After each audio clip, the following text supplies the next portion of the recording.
All right, first time back on the road bike in 16 months. So big day, big day. Gorgeous day. It's nice and muggy, which is awesome. I get to have the enjoyment of having some warm air on me, which is great. Feels good to have the air blowing over me and see the pretty blue sky, and I see it with two eyes. So it is an awesome day. So a couple quick things. I want to give you guys feedback, talk about real quick about the importance of feedback loops in terms of knowing how things are going versus not.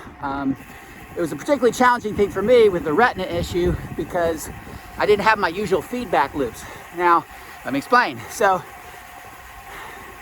feedback loops, when you're talking about something musculoskeletal, a muscle, a joint, a bone, something like that, when you do too much with it or do something with it and it hurts, it gives you feedback, right? So you have a good understanding of what's too much versus not enough.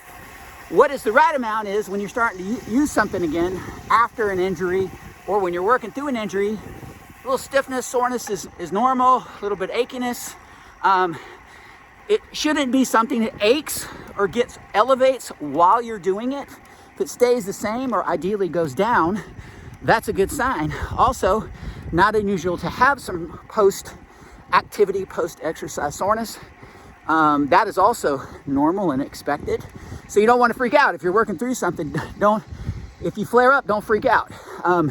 Just understand the process. Now, something turns sharp while you're doing it, something escalates while you're doing it, it lasts for a really long time, or it starts to escalate with your movement, your exercise, whatever, that's too much. Sometimes you want to back off in that case. You do want to back off in that case.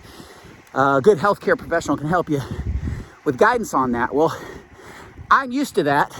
I've worked with broken bones and injuries and road rash and things like that in the past, and always had a feedback loop. Well, this eye retinal thing, one of the things that was really challenging, besides just being scary in regards to losing vision in an eye, didn't give a whole lot of feedback loops.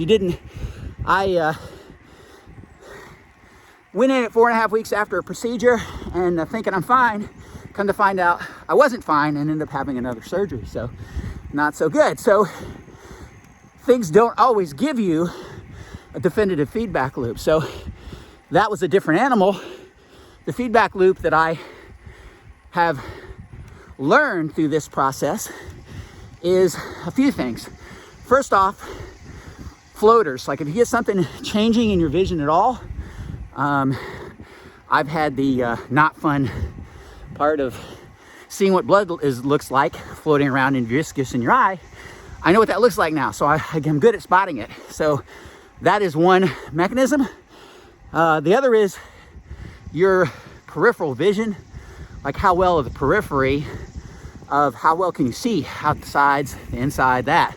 Sometimes testing that is necessary. 2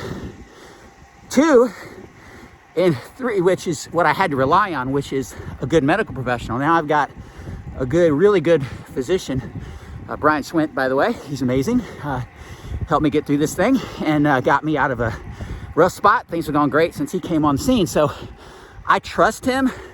He answers questions well.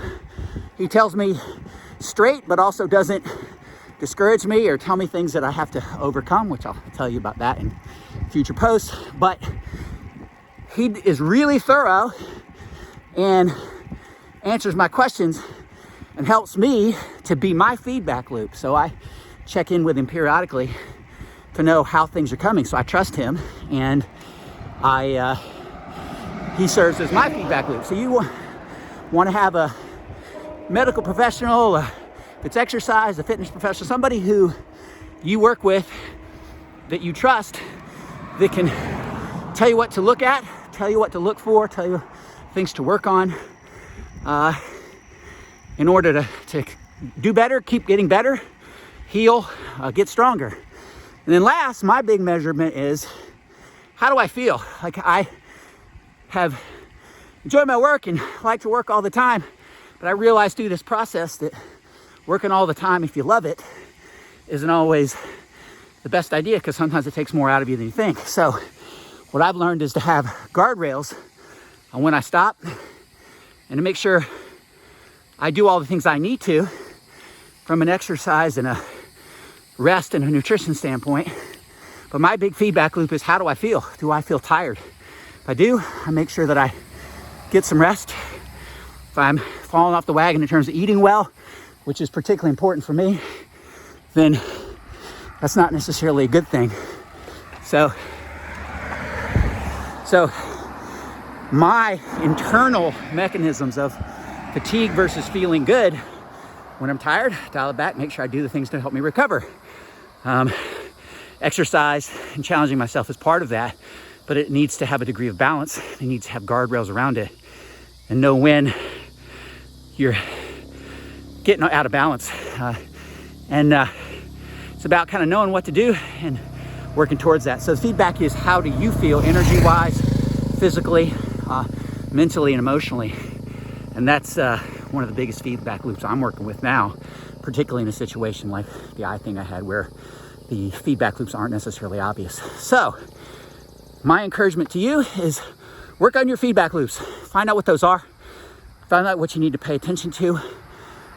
Find out when you need to push on, when you need to pivot, and keep guardrails on all things. So anyway, this is first road bike ride, and I'm out Mount Herman, one of my favorite old loops, and gonna need to pay attention here while I work my way getting back to the house. So anyway, guys, thanks for listening. Have an awesome day. Get out there, move, exercise, make a great life, and keep on thriving. That's what it's all about. Figure out your recipe, and working on your feedback loops and having good ones is part of that process. Thanks for listening. Bye, guys.